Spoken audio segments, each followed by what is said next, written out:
Before we unveil the profound truth that has been hidden for decades, I need you to do something. If you've ever felt that music has the power to change the world, if you believe that some stories are too important to remain buried, then show me your commitment right now. Hit that like button with conviction. Subscribe to this channel like your awakening depends on it, and ring that notification bell, because what you're about to discover will fundamentally shift how you understand not just Bob Marley, but the very nature of resistance, spirituality, and human transformation. This isn't entertainment, this is revelation. Let's begin. In the pre-dawn darkness of February 6, 1945, in a village so remote that maps barely acknowledged its existence, something extraordinary was stirring. 9 Mile, nestled in the Blue Mountains of Jamaica, seemed an unlikely birthplace for revolution. Yet as Cedella Malcolm screamed through labor pains in a wooden shack that leaked both rain and moonlight, the universe was preparing to deliver its most potent messenger of the 20th century. The child emerging into this world carried two bloodlines that would define his entire existence: the fierce independence of African ancestry through his mother, and the restless wandering spirit of European heritage through his father, Captain Bob Marley, a white man whose presence in that delivery room was as absent as his influence would be throughout young Robert's life. But this abandonment, this racial complexity, this poverty that gnawed at his belly and dignity, these weren't accidents of birth. They were the exact ingredients necessary to forge a soul capable of understanding suffering from the inside out, of speaking to the dispossessed because he was one of them, of bridging worlds because he belonged fully to none. Cedella, barely 19, looked into her son's eyes and saw something that made her shiver despite the tropical heat. Those eyes held an ancient knowing, as if this child had been here before, had walked among prophets and rebels, had stored up lifetimes of wisdom for this precise moment in history. The Jamaica of 1945 was a colonial powder keg wrapped in Caribbean beauty. British rule had created a society where skin color determined destiny, where the descendants of enslaved Africans remained trapped in cycles of poverty, while white plantation owners lived like kings. But in the mountains, away from the colonial administrators and their suffocating systems, a different consciousness was stirring. Marcus Garvey's words about black pride and African redemption still echoed through the hills. Rastafarian elders spoke in hushed tones about Haile Selassie, the Ethiopian emperor they believed was the returned Christ, the Black Messiah who would lead African people back to their promised land. Young Bob absorbed all of this: the political awakening, the spiritual yearning, the musical traditions that carried coded messages of resistance. But he also absorbed something more dangerous: the understanding that truth, once spoken, makes you a target. Even as a child running barefoot through 9 Mile's red dirt paths, he sensed that his destiny would require him to speak truths that powerful people preferred to keep buried. The white father who abandoned him had left more than emotional scars. He had left a mixed-race child who would never fully fit into Jamaica's rigid racial categories, who would always exist in the dangerous space between worlds. This was the first piece of the message that would later terrify governments and religious institutions across the globe. That identity is not about purity, but about the courage to stand in your truth regardless of how the world tries to categorize you. Bob Marley's mixed heritage wasn't a weakness to overcome. It was a strength that would allow him to speak to all of humanity while remaining rooted in African consciousness. The colonial system had created him as an outsider, but that outsider status would become his superpower, allowing him to see what those comfortably inside the system could never perceive. By age 6, Bob was already displaying the qualities that would define his revolutionary message. He refused to be broken by poverty, refused to accept that his mixed race made him less than anyone else, and most importantly, refused to believe that the world as it existed was the world as it had to remain. When other children played games, Bob created music. When other children accepted the limitations imposed by their circumstances, Bob imagined possibilities that adults couldn't even conceive. The message was already forming, already taking shape in a young mind that refused to accept that suffering was permanent or that injustice was inevitable. At 13, everything changed. Cedella made the heartbreaking decision to move to Kingston, Jamaica's capital, hoping to provide better opportunities for her son. But Kingston in 1958 was an urban nightmare that made rural poverty look like paradise.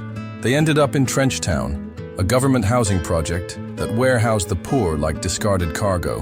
The concrete blocks, the open sewers, the violence that erupted without warning. This was where Jamaica's colonial chickens came home to roost. The British had created a system designed to produce exactly this outcome. Generations of people stripped of their land, their culture, their dignity, and then blamed for the predictable results.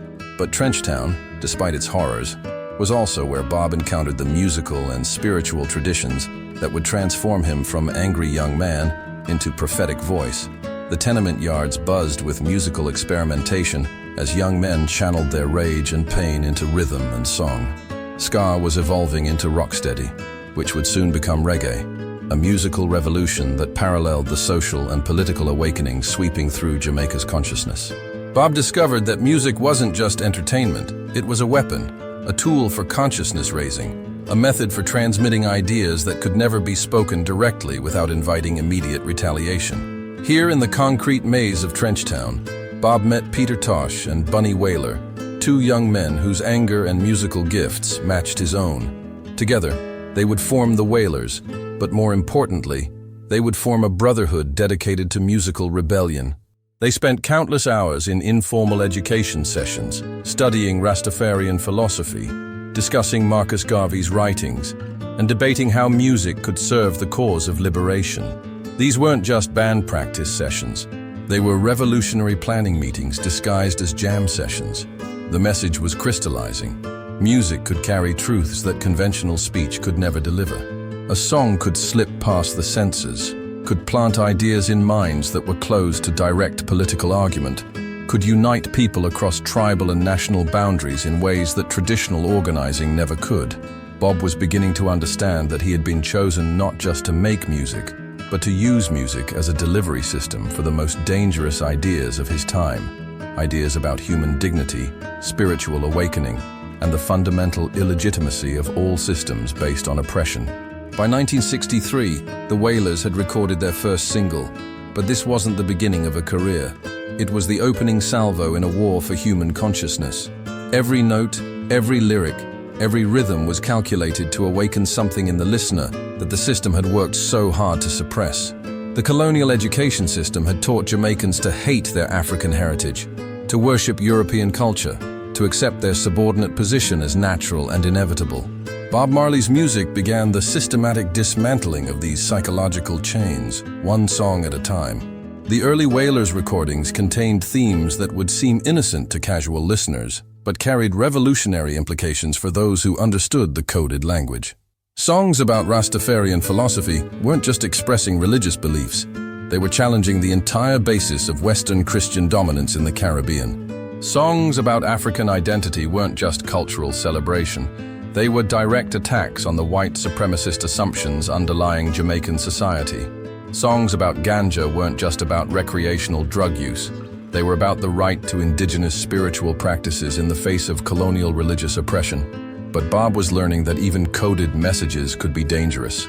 Record companies wanted to water down the content. Radio stations refused to play anything too explicitly political. And government authorities were beginning to pay attention to this young man, whose influence seemed to grow with every performance. The message was becoming clearer, but so was the resistance it would face. Revolutionary consciousness, once awakened, spreads like wildfire, and those who profit from sleeping minds will do anything to extinguish that flame. The transformation accelerated in 1966 when Emperor Haile Selassie visited Jamaica, an event that electrified the Rastafarian community and confirmed Bob's growing understanding of his spiritual mission. Seeing hundreds of thousands of Jamaicans greeting the Ethiopian emperor like the second coming of Christ, Bob realized that he was witnessing something unprecedented, a colonized people spontaneously recognizing their connection to African greatness, rejecting the lie that black people had no history worth remembering, no achievements worth celebrating, no leaders worth following. That day, watching Selassie's plane touch down at Norman Manley International Airport, Bob experienced what can only be described as prophetic revelation. He understood that his music would become the soundtrack to a global awakening, that his voice would carry the message of African redemption to every corner of the earth where black people had been scattered by the slave trade. but he also understood the terrible price that such a mission would exact. Prophets, by definition, speak truths that comfortable people don't want to hear, and comfortable people, when their comfort is threatened, become dangerous. The late 1960s brought international attention to the Wailers, but also increased scrutiny from authorities who were beginning to understand the political implications of Bob's growing influence.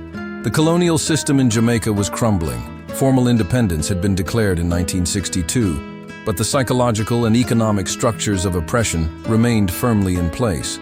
Bob's music was accelerating the decolonization of minds, and that made him more dangerous than any armed revolutionary. Bullets can kill bodies, but ideas can kill entire systems of control. Record deals with international labels brought new opportunities, but also new compromises. The music industry wanted Bob Marley's charisma and talent, but not his message. Producers tried to soften the political content. Marketing executives worried about alienating white audiences, and radio programmers insisted that explicitly, Rastafarian content would never receive mainstream airplay. Bob found himself caught between his prophetic calling and the commercial realities of reaching a global audience. Every decision became a negotiation between integrity and influence, between speaking truth and being heard. But 1972 changed everything. The Wailers signed with Island Records, and Chris Blackwell, the label's founder, made a revolutionary decision. Instead of trying to sanitize Bob Marley's message for white consumption, he would present it in all its uncompromising power and let the world decide whether it was ready for such truth. The Catch a Fire album wasn't just a musical release. It was a declaration of war against every system that profited from human suffering. The album's impact was immediate and global. Here was a voice from the Third World speaking directly to First World audiences, telling them uncomfortable truths about how their comfort was subsidized by other people's misery.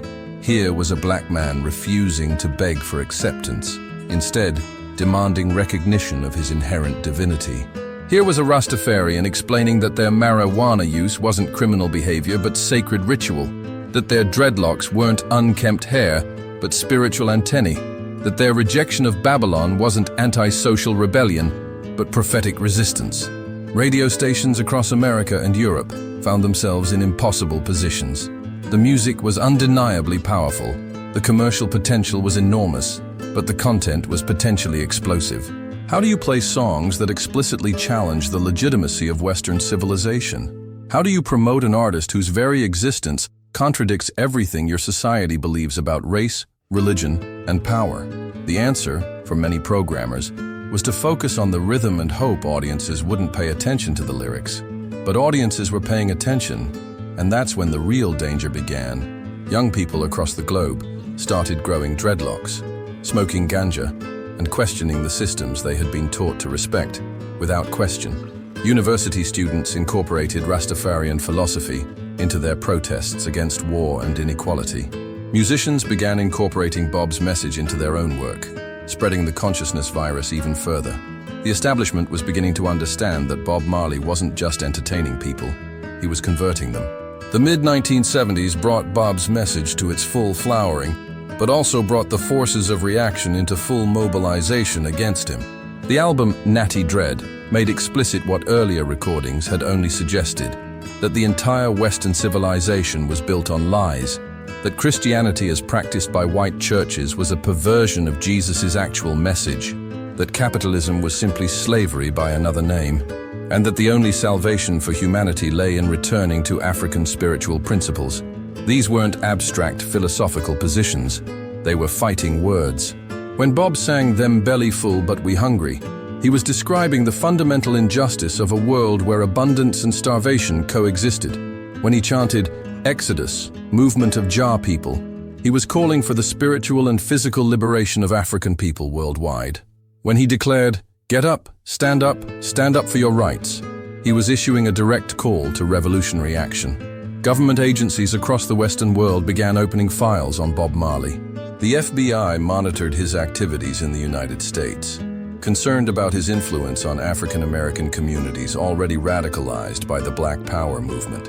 British intelligence tracked his movements throughout the Commonwealth, worried about the effect his message might have on restive populations in other Caribbean territories. Even the CIA took notice, recognizing that cultural influence could be more destabilizing than military intervention. But the real danger came from closer to home. In Jamaica, the two major political parties, the Jamaica Labour Party and the People's National Party, were engaged in an increasingly violent struggle for control. Both parties used gang warfare as a political tool, and both recognized that Bob Marley's call for unity posed a threat to their divide-and-conquer strategies. A unified Jamaica, united around principles of righteousness and African consciousness, would have no use for corrupt politicians who maintained power by keeping the people fighting each other. The assassination attempt of December 3, 1976, was the inevitable result of Bob's growing influence and the establishment's growing fear. 7 gunmen invaded his Hope Road compound, opening fire on Bob, Rita, and their associates. The message was clear: stop preaching unity, stop challenging the system, stop awakening consciousness, or die. But the would-be assassins had misunderstood something fundamental about prophetic mission. Bullets can silence a voice, but they cannot kill a message whose time has come. Bob's response to the assassination attempt revealed the full power of his spiritual understanding. Instead of fleeing or seeking revenge, he performed at the Smile Jamaica concert just 48 hours later, his arm in a sling, delivering a performance that transformed attempted murder into prophetic testimony. Standing on that stage, wounded but unbroken, Bob proved that the message was bigger than the messenger. That truth, once spoken, becomes immortal. The concert performance became the stuff of legend, but more importantly, it became a template for how conscious people respond to violence. Bob's decision to sing rather than retaliate, to expose himself to further danger rather than hide in safety, to choose love over fear in the face of literal death threats, this became the ultimate expression of the message he had been developing throughout his entire life. The exile years in London that followed the assassination attempt were perhaps the most productive period of Bob's artistic life. Cut off from Jamaica but connected to a global community of conscious people, he created music that synthesized everything he had learned about resistance, spirituality, and human potential. Albums like Exodus and Kaya weren't just reggae records. They were instruction manuals for spiritual revolution, blueprints for the transformation of human consciousness.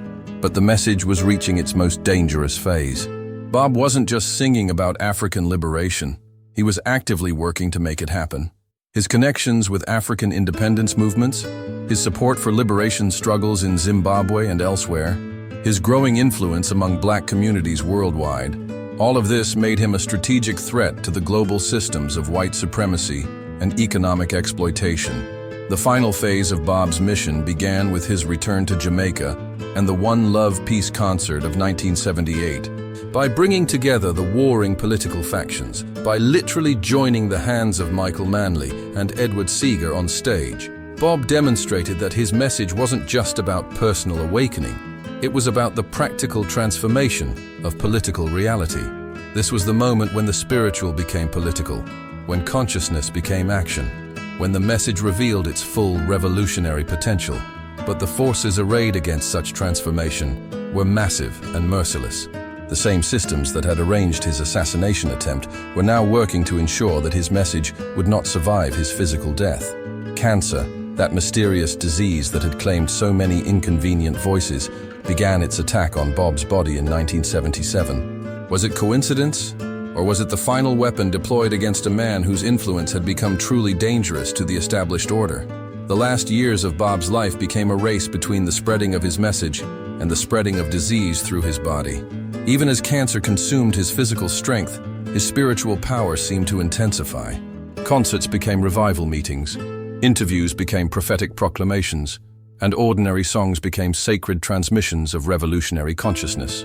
The final message, the one that authorities most desperately wanted to suppress, was this: that every human being carries within themselves the same divine spark that animated Bob Marley, that awakening is not reserved for special people, but is the birthright of every conscious soul, and that the transformation of the world begins with the transformation of individual consciousness. This wasn't just music or even just politics. This was a complete system for human liberation disguised as reggae songs. When Bob Marley died on May 11, 1981, at the age of 36, the establishment breathed a collective sigh of relief. The dangerous voice had been silenced. The The troublesome messenger had been eliminated, and the disruptive message could now be safely commercialized and sanitized for mass consumption. They were wrong. Death had only amplified the message, had only proven its eternal nature, had only demonstrated that some truths are more powerful than the systems that try to suppress them. The message that Bob Marley left, the one that nobody wanted you to hear in its full power, is this: that you are not a victim of circumstances, but a divine being temporarily experiencing limitation, that the systems oppressing you derive their power only from your acceptance of their legitimacy, that love and consciousness are the most powerful forces in the universe, and that your awakening is not just personal liberation, but a contribution to the liberation of all humanity. This is why they tried to kill him, why they continue to sanitize his message, why they prefer to remember him as an entertainer rather than acknowledge him as a prophet.